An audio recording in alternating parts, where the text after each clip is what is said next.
의료기관이 아닌 병원은 위험한가요? 네, 매우 중요한 질문입니다.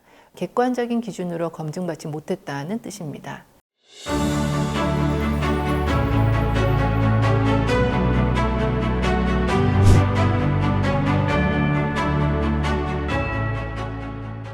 안녕하십니까. 기쁨병원 전문의와의 대담 김지은입니다. 지난 시간에는 종합병원이 갖춘 안전망과 신속성에 대해 알아봤는데요. 이번 시간엔 그 안전망이 실제로 어떻게 작동할 수 있는지 그 기준이 되는 보건복지부 인증 의료기관에 대해 이야기 나눠보겠습니다. 이 인증이 내 아이의 소아탈장 수술에 왜 필수적인지 그 이유를 기쁨병원 소아수술센터 한지원 선생님과 함께 이야기 나눠보겠습니다. 선생님 안녕하십니까? 안녕하십니까? 네, 선생님, 보건복지부 인증 의료기관이 사실 많은 부모님들이 이게 무엇이고 또 어떤 뜻인지 그리고 내 아이의 소아탈장 수술과 어떤 실질적인 연관이 있는지 잘 모르실 텐데요. 이 인증 의료기관이라는 것은 정확히 어떤 의미인가요? 네, 보건복지부 인증의료기관은 단순한 형식적인 타이틀이 아닙니다.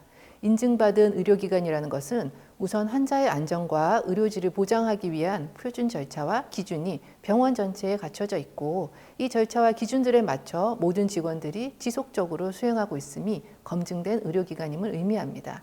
즉, 안전, 의료질을 위한 기준이 있는지, 실제 그렇게 수행하고 있는지 두 가지를 모두 검증받았다는 뜻입니다. 네, 인증 의료기관에서는 안전과 의료질을 위한 기준이 있고 또 그 기준들이 실제로 잘 지켜지고 있다는 의미이군요. 그렇다면 구체적으로 어떤 기준들이 있을까요? 특히 소아탈장 수술과 관련해서요. 네, 소아탈장 수술에서는 인증의료기관 기준에 인적 오류 관리, 전문적인 감염 관리, 그리고 정밀한 투약 관리라는 세 가지 기준이 아이의 안전을 지키는 데 매우 중요합니다. 네, 세 가지 측면이 있군요. 그럼 첫 번째로 말씀하신 인적 오류 관리부터 짚어보겠습니다. 이 소아탈장 수술에서 부모님들이 가장 두려워하는 것이 바로 의료진의 실수인데요. 이걸 방지하기 위한 절차도 포함되는 건가요? 네, 그것이 인증의 핵심입니다. 개인의 노력이 아닌 시스템으로 실수를 방지하는 것입니다. 예를 들어 인증병원은 소아탈장 수술 직전 모든 의료진이 잠시 멈춰 환자 이름, 수술 부위를 재확인하는 타임아웃 절차를 시행합니다. 특히 좌우 구분되어 있는 탈장 수술의 경우 이것이 매우 중요하겠습니다. 네, 부모가 없는 수술실 안에서 아이의 이름과 수술 부위를 여러 번 확인하는 절차가 시스템으로 잡혀 있다는 거군요. 특히 아이가 너무 어려서 말을 못하는 경우엔 더욱 중요하겠습니다. 네, 맞습니다. 특히 말을 못하는 아주 어린아이의 경우 본인 확인이 부정확할 수 있기 때문에 이름표 외에 환자 팔찌의 등록번호, 생년월일 등 교차 확인하는 표준화된 절차가 아이의 안전에 매우 중요합니다. 네, 그렇군요. 그렇다면 두 번째로 말씀하신 전문적인 감염 관리는 어떻습니까? 네, 소아탈장 수술은 오염된 부위를 수술하는 것이 아니기 때문에 의학적으로 클린 서저리, 즉 청결 수술로 분류됩니다. 청결 수술이라 이게 어떤 의미인가요? 네, 쉽게 말하자면 감염이 발생해서는 안 되는 수술이라는 뜻이죠. 그래서 더욱 철저한 감염 관리가 중요한데요. 인증의료기관은 감염관리실을 설치하여 감염관리 전담 인력을 배치하는데 소아탈장 수술에 쓰이는 모든 시설, 환경, 기구에 대해 감염관리를 주기적으로 시행합니다. 동시에 인증의료기관의 기준에 부합하는 중앙공급실에서 수술기구로 완벽히 세척 및 소독을 진행합니다. 또한 예방적 항생제 사용 지표 등도 관리됩니다. 어린아이에게 불필요한 항생제 남용을 막고 꼭 필요한 경우에만 적절히 사용하는 것까지 인증의 관리 기준입니다. 네, 그렇군요. 이 감염 관리가 확실하면 아이에게 불필요한 항생제 사용까지 줄일 수 있겠네요. 그럼 마지막으로 정밀한 투약 관리는 소아탈장 수술과는 어떻게 연결되나요? 예를 들면 수술 중 마취 과정에는 여러 약제들이 사용되죠.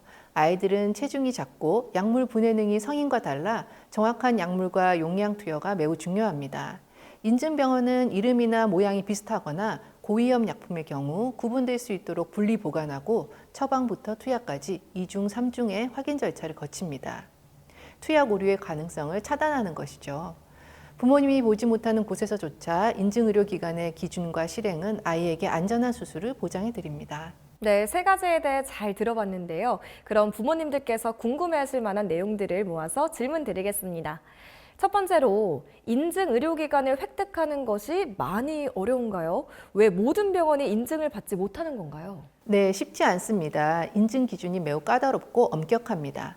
우선 수백 개의 기준이 수립되어 있는지 검증을 받아야 하며 기준에 대한 실질적인 수행이 이루어져 있는지도 검증을 받습니다.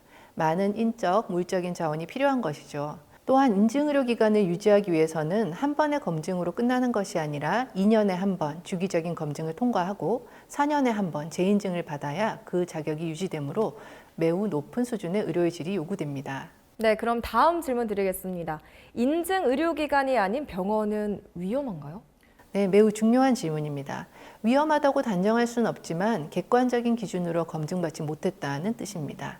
부모님의 입장에서는 확실한 안전을 선택하고 싶으시다면 보건복지부 인증의료기관이라는 마크를 획득한 병원이 중요한 기준이 될 것으로 생각합니다. 네, 그럼 세 번째 질문으로 감염 관리가 잘 되면 아이의 소아탈장 수술 후에 불필요한 항생제를 덜 맞게 되는 이점도 있을까요? 네, 그렇습니다. 소아탈장 같은 청결 수술은 수술실의 멸균 시스템과 의료진의 감염 관리가 잘 이루어진다면 예방적 항생제를 최소한으로 사용하거나 사용하지 않을 수 있습니다. 인증은 불필요한 항생제 남용을 막아 아이의 부담을 줄여주는 적정 진료의 기준이 되기도 합니다. 네, 인증마크는 병원의 겉모습이 아니라 보이지 않는 곳의 안전 시스템이 국가에서 정한 표준을 충족했다는 사실을 확인했습니다.